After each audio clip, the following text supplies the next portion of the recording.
شہر کے ایک چھوٹے سے گھر میں عادل اپنی خالہ زینب کے ساتھ رہتا تھا۔ عادل کے والدین ایک حادثے میں چلے گئے تھے، تب سے خالہ زینب ہی اس کی دنیا بن گئی تھی۔ خالہ زینب نے کبھی عادل کو یہ محسوس نہیں ہونے دیا کہ وہ اکیلا ہے۔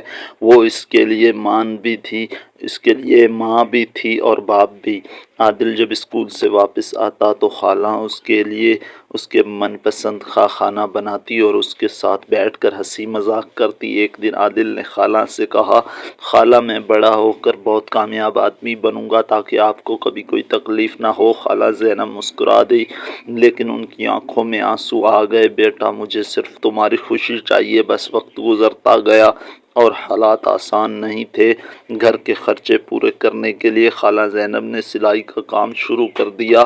رات دیر تک جاگ کر وہ کپڑے سیتی رہتی لیکن عادل کے سامنے ہمیشہ مسکراتی رہتی۔ ایک رات عادل نے انہیں چھپکے سے کام کرتے دیکھا۔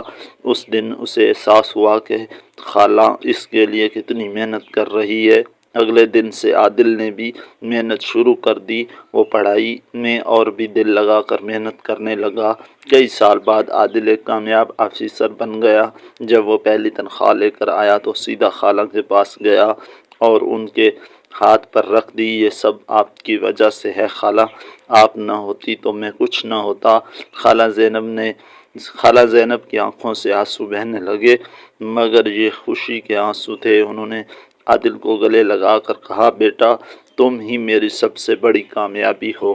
سبسکرائب کریں اور لائک کریں۔